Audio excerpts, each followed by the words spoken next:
Hello everyone, Mr. Mueller here. Believe it or not, we are on our last standard. There are two targets to this standard. The last standard, standard 10, had to do with constructing confidence intervals, which again is a part of inferential statistics. This is the other part of inferential statistics, which is going to be performing hypothesis tests on some sort of claim or statement. And just like last standard, we're going to do that on two different population parameters, the population mean or the population proportion. We can also do it for a population standard deviation, but we're not going to do that here because you're not in class. But anyway, so if you want to read through this, and like I've always said, if you want to stop and read the notes ahead of time, push pause, go back over some notes, just go immediately to the examples. That's totally up to you as long as you understand everything.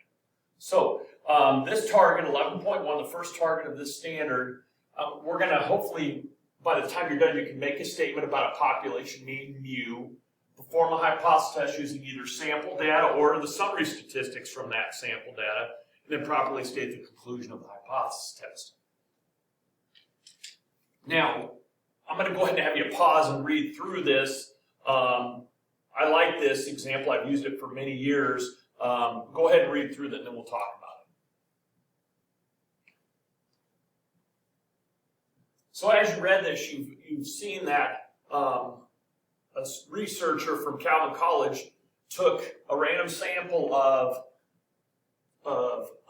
healthy men and women age 18 to 70 and got their temperature, and did a dot plot here. Dot plot looks, somewhat normal, but you'll see that about 62% of the temperature readings were below 98.6. Now, 98.6 has always been commonly thought of as the standard for what normal human body temperature is for a healthy adult.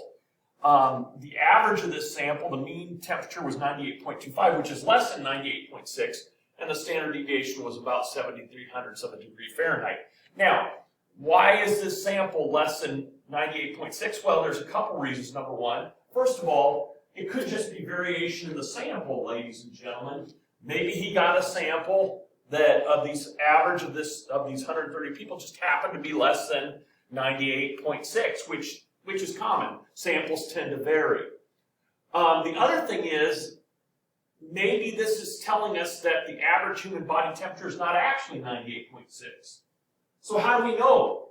How do we know, ladies and gentlemen, whether it's 98.6 or not, whether this sample is telling us it's really not 98.6, or it just happens to be due to random fluctuations in the sample that we've got something other than 98.6? Well, that's where we come in and we perform a hypothesis test. We could also set up a confidence interval if we wanted to, and see if 98.6 falls within that interval. That would be one way of also seeing, is our sample statistically significantly different, meaning not by chance, but by actually the value not being 98.6.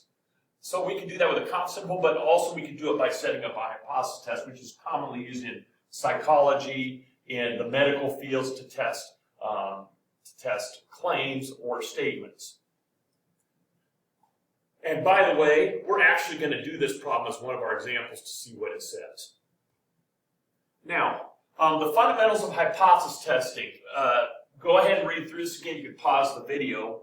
But basically, there are three things that go into hypothesis testing. You make a statement regarding some nature of the population, like our last example.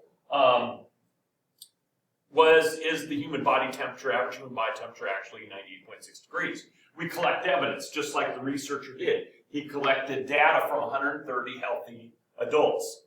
And then we analyze that data and use that to assess how plausible that statement is. The average human body temperature 98.6 degrees. Is that really plausible or not? Is that correct?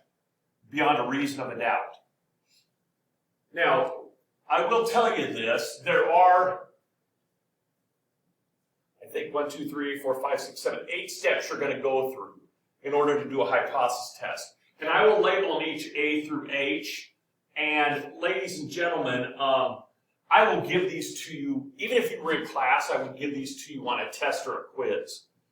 So you have an idea of going down through each step and being able to do this. It doesn't take long. A lot of these you just write something down. Some you're going to have to calculate. Some you're going to have to make a statement. But it doesn't take very long. And again, I will give these to you on any quizzes, tests, or practice exercises. Okay? So you can read down through these. We'll address these later on. But the next part of the notes has to do with going through each of these in a way, and then so you understand the terminology that goes along with these steps. And at the end, we'll kind of put it all into context.